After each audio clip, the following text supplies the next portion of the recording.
Landing page তৈরি করতে যে ৩টি ভুল হতে সতর্ক থাকবেন। প্রথম বিষয় হলো কন্টেন্ট। বর্তমান মার্কেটে অনেক ধরনের ল্যান্ডিং পেজ টেমপ্লেট দেখতে পাবেন, যা একই ধরনের টেমপ্লেট দিয়ে শতাধিক মানুষের ল্যান্ডিং পেজ তৈরি করা হয় এবং যেখানে ল্যান্ডিং পেজের কন্টেন্টগুলো একই থাকে। আপনার যদি সেম নিশের সেম প্রোডাক্ট হয় তাহলে কিন্তু আপনি কম খরচে ওই সকল ল্যান্ডিং পেজ দিয়ে প্রোডাক্টটি ল্যান্ডিং পেজ তৈরি করতে পারবেন।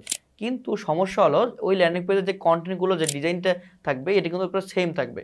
আপনার প্রোডাক্টে কাস্টমারে কী ধরনের প্রোডাক্ট আপনার দিচ্ছেন, সে কী ধরনের প্রশ্ন করছে, কাস্টমার কেন আপনার থেকে নিবে, এই সমস্ত বিষয় আপনাকে রিসার্চ করে তারপর কন্টেন্ট লিখতে হবে। তারপর আপনার ল্যান্ডিং পেজে সেটি ধারাবাহিকভাবে সাজাতে হবে। কিন্তু যদি আপনি সে সকল টেমপ্লেট দিয়ে আপনার ল্যান্ডিং পেজ তৈরি করেন তাহলে কিন্তু একই ধরনের কন্টেন্ট হয়ে যাবে, কাস্টমার কনফিউশন হয়ে যাবে যে কোনটি কার প্রোডাক্ট এবং কোনটি সে আসল না নকল এটি সে চিনতে পারবে না। তাই আপনার ল্যান্ডিং পেজে আপনাকে ইউনিক কন্টেন্ট দিতে হবে, সে কেন কিনবে, সে আপনার থেকে কেন নিবে এবং এখানে কী কী বিষয় রয়েছে, আপনি কি স্পেশাল তাকে দিচ্ছেন, এই বিষয়গুলো কিন্তু আপনাকে কন্টেন্টে সাজাতে হবে এবং আপনার ল্যান্ডিং পেজগুলো ধারাবাহিকভাবে খুব সুন্দরভাবে সাজিয়ে ফুটিয়ে তুলতে হবে। দ্বিতীয় বিষয় হলো টেমপ্লেট। অনেকে দেখবেন কম খরচে এই টেমপ্লেট দিয়ে তাদের ল্যান্ডিং পেজগুলো তৈরি করে, যেখানে কন্টেন্ট থাকে সেম এবং এখানে যে টেমপ্লেট যে ডিজাইন ফরম্যাটটা, যে ব্র্যান্ডিং কালারটা, যে ব্র্যান্ডিং ডিজাইনগুলো, এইগুলো কিন্তু সব আপনার ভিন্ন হয়ে থাকে।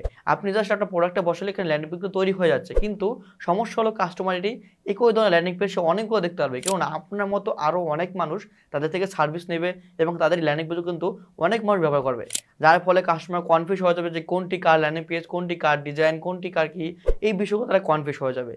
তাই আপনাকে আপনার ল্যান্ডিং পেজটি ইউনিক ডিজাইন হতে হবে, আর ইউনিক ডিজাইন করতে হলে অবশ্যই আপনাকে ডেভেলপার কাছ থেকে করাতে হবে, কেননা ডেভেলপারে আপনাকে এখানে সময় ব্যয় করে সে সুন্দরভাবে ডিজাইন তৈরি করে আপনার সাথে কথা বলে মিটিং করে সে সুন্দর ডিজাইন তৈরি করতে হবে, ইউনিকনেস এখানে নিয়ে আসতে হবে, যেখানে আপনার ব্র্যান্ডিং কালার থাকবে এবং আপনার প্রতিষ্ঠানের ব্র্যান্ড কালার এবং ব্র্যান্ড আপনার যে ডিজাইনগুলো, এই ডিজাইনগুলোর জন্য কাস্টম সে ডিজাইন করতে পারে। এটা কোনো ক্যানভার ডিজাইন না, প্রফেশনাল ডিজাইনার দিয়ে সেজন্য ডিজাইন করে আপনার ল্যান্ডিং পেজ ওয়েবসাইটে ছবিগুলোর জন্য সেগুলো তৈরি করতে পারে। তৃতীয় বিষয় হলো সাপোর্ট। অনেকে বিভিন্ন প্রতিষ্ঠানের কাছ থেকে ল্যান্ডিং পেজের সাপোর্টটা নিয়ে থাকেন, কিন্তু যখন আপনার কোনো কিছু পরিবর্তন করা প্রয়োজন হবে তখন কি তারা আপনাকে সাপোর্ট দেবে, নাকি আপনার অতিরিক্ত অর্থ খরচ করতে হবে? এই সাপোর্টের সিস্টেমটা অবশ্যই আপনাকে জেনে নিতে হবে, কেননা এটা আপনার বাড়তি খরচের একটি দায়ভার আপনাকে নিতে হবে যখন আপনি এই সাপোর্টটা পাবেন না। আর যখন আপনি সাপোর্টটা পাবেন তখন কিন্তু আপনার কাজটিও সুন্দর হবে। অনেকে আমাদের নাফিয়ান ডিজিটাল থেকে এই সাপোর্টটি নিয়ে থাকে, যখন আমাদের ক্লায়েন্টের কোনো কাজ আমরা করে থাকি তাকে আমরা ভিডিও টিউটোরিয়াল আকারে দিয়ে থাকি, তাদের এক্সট্রা করে অতিরিক্ত অর্থ খরচ করতে হবে না এবং ডেভেলপার কাছেও যেতে হবে না। তাই আপনার বিজনেসে ল্যান্ডিং পেজ তৈরি করতে আপনি কিন্তু আমাদের সাথে যোগাযোগ করতে পারেন এবং আমাদের ডেমো কাজগুলো কিন্তু আপনারা দেখতে পারেন এবং যোগাযোগ করা খুবই সহজ। নিচে দেওয়া বাটনে ক্লিক করুন অথবা স্ক্রিনে নাম্বারে হোয়াটসঅ্যাপ করুন।